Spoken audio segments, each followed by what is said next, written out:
All right, so I'm going to talk today. Everyone can hear me good? Cool. I'll just talk about, I go do this presentation sometimes at schools as well, and I feel like it's an important one for kids to kind of hear is how to become a champion.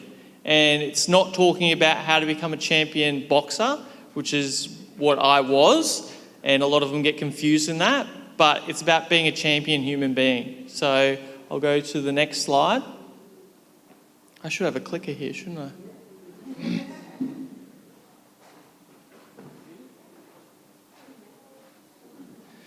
All right, so as you can see, can anyone remember this? It was a while ago now. It's been about 5-6 years since I've actually fought in a boxing match, but my alias was known as the Hornet. Okay, why? I don't know overly exactly why, but I guess a hornet stings you, and it's not like a bee where you die straight away. It's able to sting you over and over again. Okay, so I guess that's why I was like, okay, that's a pretty cool alias, and I actually made a competition on Facebook to have that as what that was. So I put it all out there, and I think a kid came up with it to go Jeff the Hornet Horn. I was like, brilliant, of course I'm going to use that. So that's amazing. But for me before, why I'm here today as well is I went through bullying pretty badly when I was a kid, and it was tough, and I can remember not feeling very good and not feeling very good about myself, and sometimes, as what the kids mentioned before, not having very nice thoughts and wanting to do probably silly things. Not things I really overly want to say, but it's not nice to have those feelings go through our head, especially at a young age. I think I was 13 years old and having absolutely ridiculous things go through my head of what I was going to do. So it's very important that we have people around us that we know we can talk to, and have a close friend, have some close friends, have family, and have that open discussion. I know life is hard and it's busy and you've got the technology these days, but it's really important to just stop, think, and then ask those questions, hopefully around a dinner table one night where I know life is just so busy, but having that time with no one's got on their devices, everyone's just sitting, talking, and being able to ask some questions about how their day was, because I feel like we don't communicate as much as we're meant to in today because of technology. Have I got a video to play? I think I do. Oh no. I'll talk about what is bullying, okay? So basically what bullying is conflict, okay? So that's someone being rude, mean or disrespectful. Okay, someone just being nasty to you at some point in time. Bullying, however, is when that conflict, when someone's being rude, mean or disrespectful, they're doing it repetitively. Okay, so they're doing it more than probably 3 times. Okay, that's when you can start to go, okay, that's probably going into a bullying kind of incident area. Okay, so it's ongoing and it's targeted. Okay, so they've latched on, they've gone, I'm going to target you, I don't like you very much, I'm not probably feeling good about myself either, but to make myself better, I'm going to target you and I'm going to make you feel like hell. Okay, that's what bullying is. Why do people bully? Okay, there's a heap of reasons of why people bully, but a couple of them are pretend they're tough. Okay, they might be someone's doing something to them at home, as I said before, so they've got to pretend that they're tough at school and make sure that no one's kind of hurting them. To try and impress others, to hide their own emotions, try to fit in, or just a lack of respect. Okay? There are many reasons why people bully, but I know there was some mentioned today in some of the talks, but these are a couple of reasons I've come up with as well.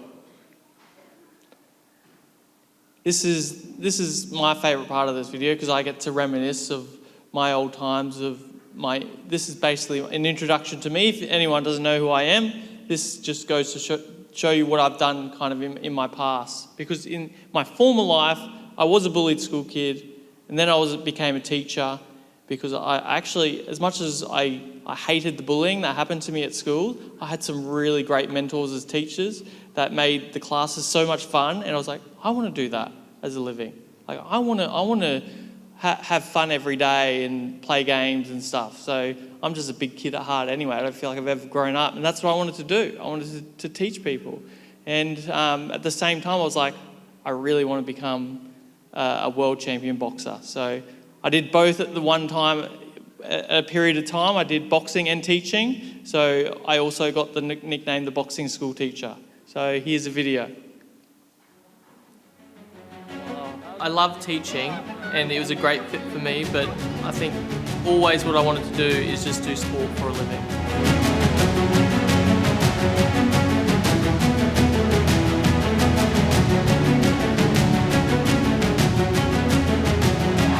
The fighting pride of Brisbane, Queensland, Australia. Jeff Horn is the man! The best moment of my life is yet to come with my beautiful wife, Joanna. She's pregnant and having our first child.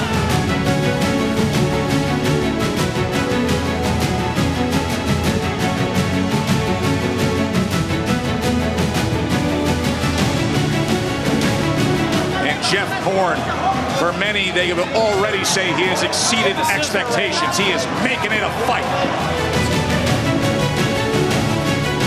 I like what I'm seeing from Horn. Punch after punch. And it looks like Horn is melting a little bit from the pressure. Moment of the fight for Jeff Horn. And new. Oh my! Welterweight champion of the world.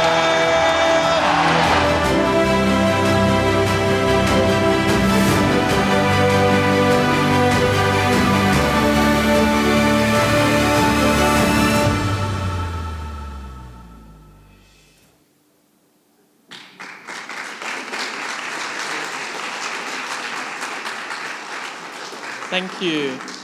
I still don't know if I've watched that video without getting goosebumps watching it. I still got it in the back of my neck, because that's, I guess, the meaning of that video to me highlights what I did in my boxing career, and it was an amazing feat. You saw how hard I worked. You saw I don't know if we saw any blood, but there was a lot of blood. There was a lot of sweat. You saw the sweat dripping from my face.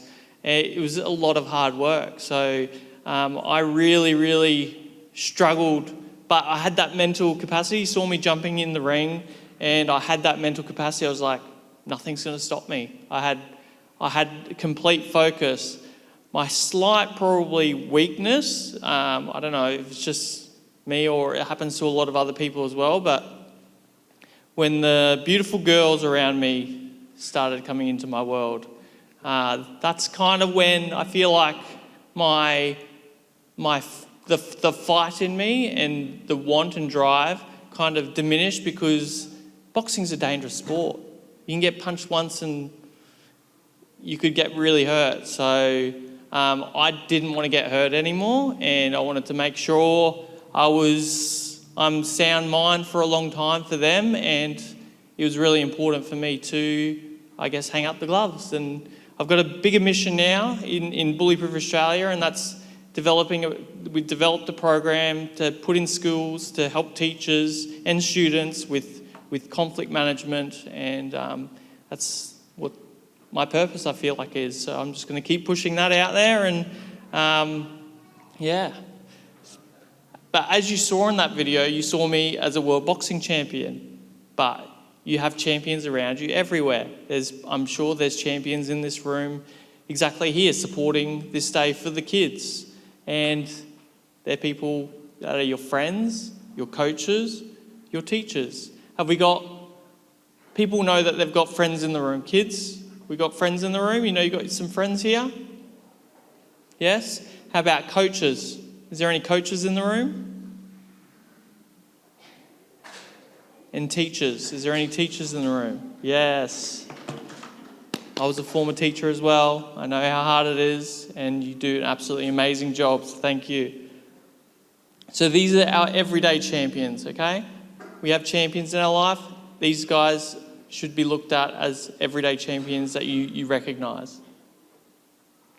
How do you recognise them though? What do they have? Can anyone tell me what they have? What does a champion have? What's the quality of a champion? Bravery. Very good. That's the second one that I've got on the list. So the first one I've got is respect.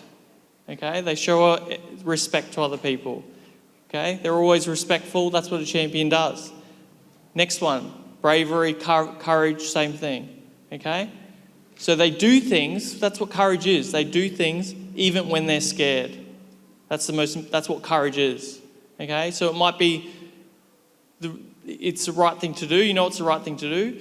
Someone's picking on someone and saying nasty things. It's really scary sometimes to go, hey, can you stop, leave them alone? Because you don't want them to do it to you. But I feel like if we're all together and we're all trying to stop the problem, we need everyone on board to go, we don't accept this behaviour, we don't want this to happen.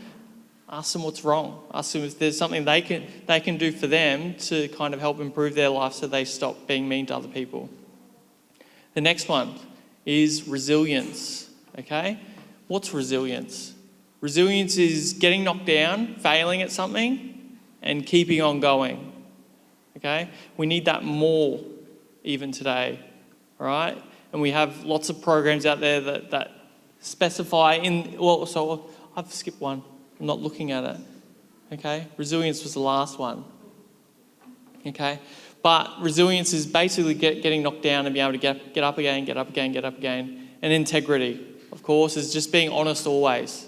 So it's I would hate being called it, and people just call you it anyway. But being called a liar, and I feel like that hurts when you're not lying and you're telling the truth. And that's what integrity is telling the truth. Okay, you might have done the wrong thing. You might have accidentally knocked over something. You took something that you probably shouldn't have one time. Just own up to it. If someone asks you, did you do that? Just own up to it. Okay? That's having integrity, because the person normally will go, that person, if I've asked them if they did it, they will tell me and they'll be honest to say if they did or didn't do something. So it's a really important quality to have, and it's a quality of a champion. So this is how I showed those things in my sport, okay? How I showed the qualities of a champion, how I was able to one day, on a crazy dream, lift up this world title belt, which I've got here today, to go, I'm a champion. I'm officially, I can be called a world boxing champion. So respect. In this picture here, I'm hugging someone, I'm embracing someone. This is a kind of sad image for me, because it's when I lost at the London Olympic Games in 2012. So I had a dream to become a gold medalist at the Olympics. I'd trained 4 years for this moment to try and do the best I could. I had 66 amateur boxing matches to get to this spot. I'd lost 18 of them. This was one of those 18 losses that I had, and was the last amateur boxing match that I had as well. Okay, but I showed him respect. Even though he crushed my dreams, I trained 4 years, lots of blood, sweat and tears to get to this moment. But what did I do? Still gave him a hug, wished him all the best in the future matches. This was in the quarterfinals of the London Olympic Games, and he eventually went on to become the silver medalist. So second best in the world at amateur boxing, which is a pretty amazing feat for him. Courage.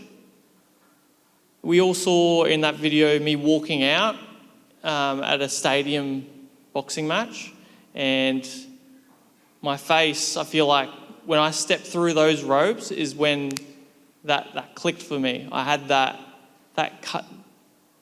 Nothing's going to happen to me. Everything's going to go to plan. I'm confident, okay? That's what I needed to become a world champion boxer. I needed to have that mindset. But how do you just get it? With all that training that you saw. I did the hard work. I had the belief in myself. Okay, so I did all these things to make sure that when I get up there, in that moment where I'm in front of, which I never pictured, I'd be in front of 52,000 people at Suncorp Stadium, somewhere where I grew up watching the Broncos and matches.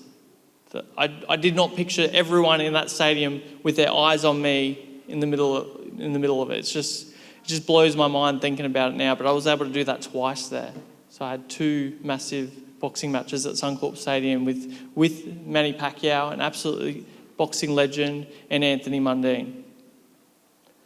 Integrity. What has that got to do with boxing? I think I was a little bit different as a boxer. I wasn't someone that would say a lot of words and badmouth people before matches, because I can't do it. I struggled to have those bad words to say at people. I'm just going to show people what I can do. I'm going to get in there. I'm going to be respectful to them, but then I'm going to punch them in the face, like someone said today. Okay, so I just was always honest, and I guess I wouldn't be doing what I'm doing today if I wasn't an honest person. And my mission is to, I guess, create these things, get these things into the hearts of kids. And I feel like the only way we can do that is from a young age and using the mentors in their life, like their teachers, like their coaches, like their parents. Everyone's got to be involved in lifting people up and making them champions. And then there's resilience. And I had to have that in spades as well. As you can see, my face does not look pretty here. Probably doesn't look overly pretty here either, but looks worse there, okay? I feel like I was sometimes Elephant Man looking at my face. There's like bulging in pus basically building up under my skin. I've got bruising. I've got blood. I've got cuts. I've had over 100 stitches in my face.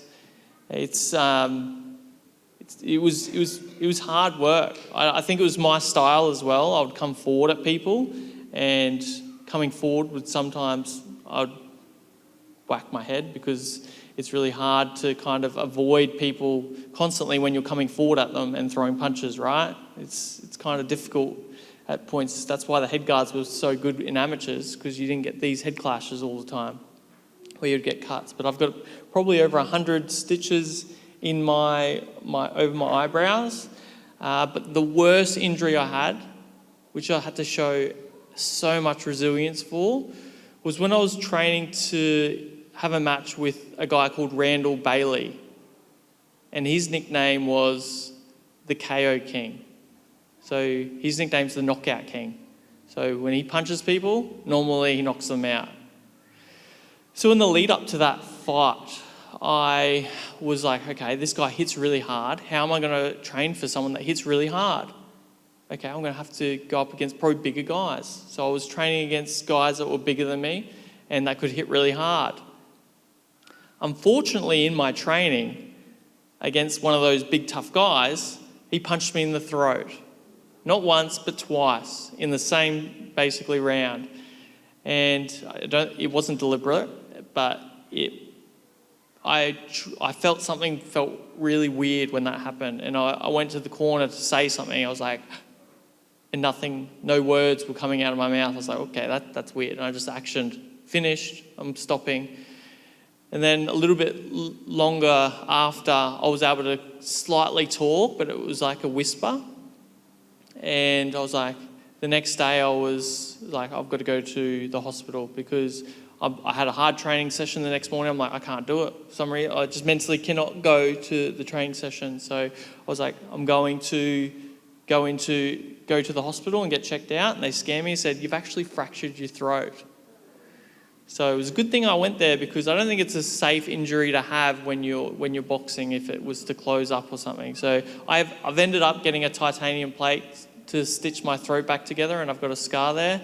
And yeah, so I feel like utter resilience is being able to have that operation. And then about three months after that operation, I was actually in another boxing match against Randall Bailey, the KO King, and I beat him and stopped him in the 8th or 9th round. So that's what I show to the kids.